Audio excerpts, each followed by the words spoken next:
देखो यहाँ पे ये तुम्हारा है न्यूमेरिकल बेस क्वेश्चन है तुम्हारा।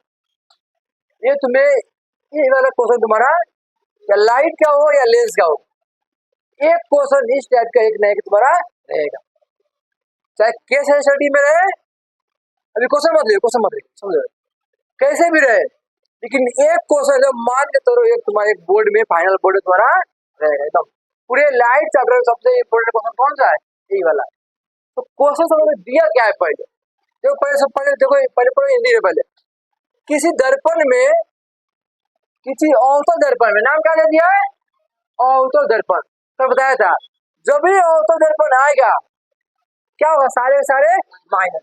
देखो यहाँ बोला होगा कहीं ना कहीं कनकेव मिरर बोला होगा, कहीं ना कहीं कनकेव मिरर, बस यही देखना है। कनकेव मिरर आ गया तो माइंड में क्या चलेगा? सारे के सारे माइनस। ये तो डाउट क्लियर हो गया कि सब कुछ क्या होगा इसमें? माइनस होगा, ये समझ आ गया। अब आगे पढ़ेंगे हम लोग। दर्पण से वस्तु की दूरी कितना है? 15 सेंटीमीटर है। तो बताओ क्या कहा था?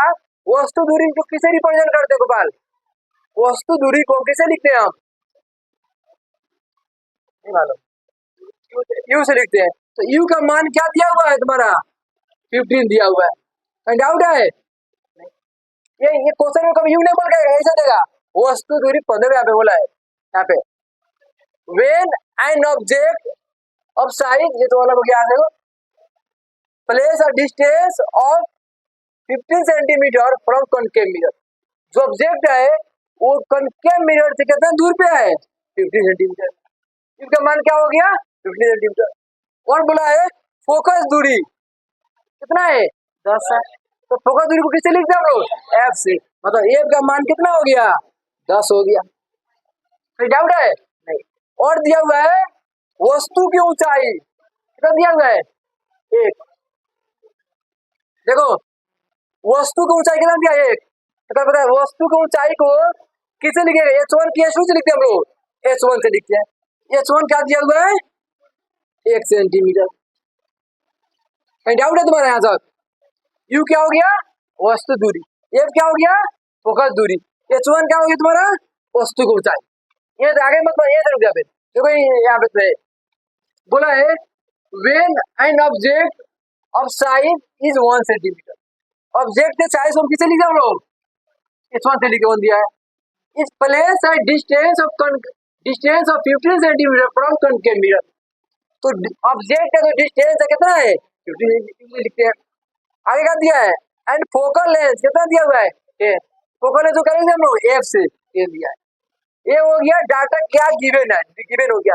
और फाइंड क्या करना है वो देखो, बोला देखो यहाँ पे प्रतिबिंब की स्थिति, मतलब V का मान निकालना है। V इक्वल में वाट। प्राकृतिक तो m बताना है, m इक्वल में वाट। और ऊंचाई किसकी? प्रतिबिंब की ऊंचाई। तो प्रतिबिंब की ऊंचाई को क्या लिखे हम लोग? h2 से। बस यही फाइंड कर। जो इंग्लिश में find the size nature position of image. Image का साइज h2। नेचर जैसे बोलेगा नेचर क्या करो, प्रकृति फाइंड करो, तो क्या करेंगे यहाँ पे? m बताया था। m क्यों फाइंड करेगा वही बताओ, m क्यों करते हैं। और प्रतिबिंब बोल देगा तो v फाइंड करेंगे, प्रतिबिंब की स्थिति। ये दिया हुआ है और ये क्या करना है? फाइंड करना। कोई डाउट है? था नहीं है।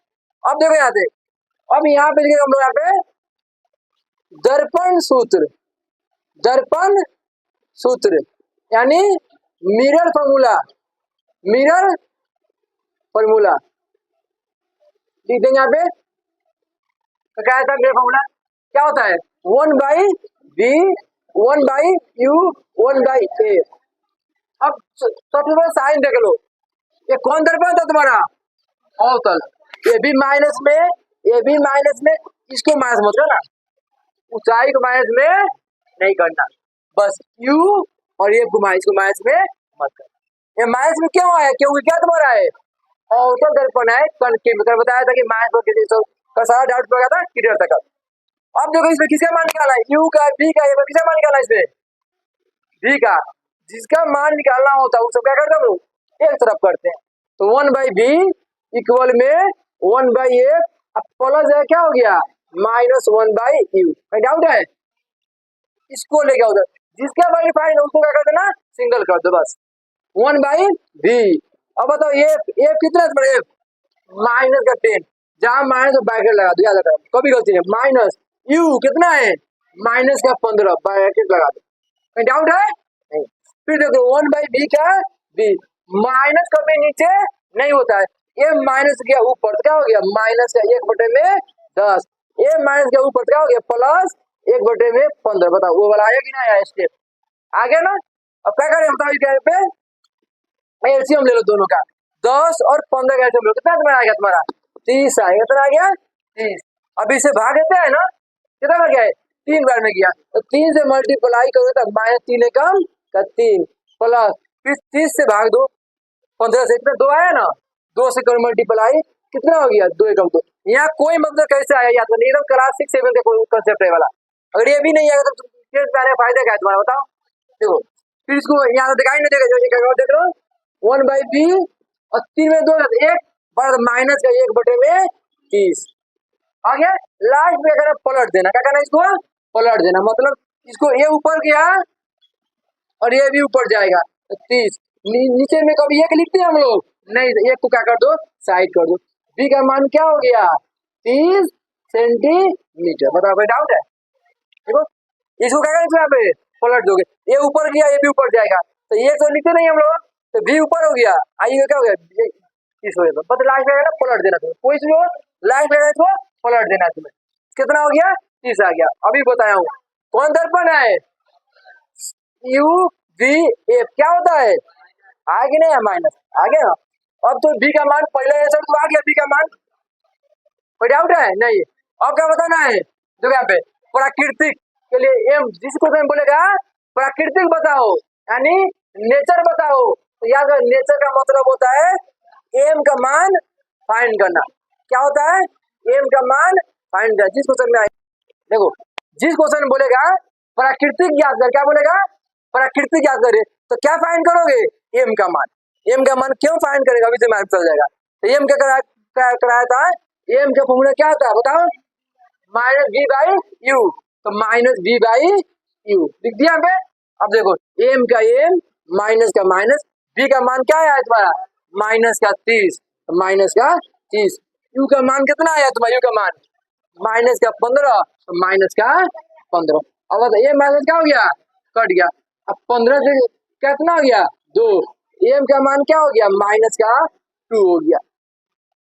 क्या हो गया, एम का मान माइनस, या कभी सेंटीमीटर मीटर मत लगाना, पूरा मेहनत क्या हो गया बर्बाद, ये क्या होता है, यूनिट लेस होता है। अब बताओ एम का मान क्या है, माइनस में है, तो बताओ कौन सा इमेज होगा, एम का मान माइनस में तो कौन सा प्रतिबिंब होगा। पूछता हूँ क्या, बताते हो क्या तुम लोग, यही पढ़ाते हो तुम लोग ना। एम क्या होगा, वास्तविक प्रतिबिंब होगा, समझ में, यही होता है प्राकृतिक नेचर।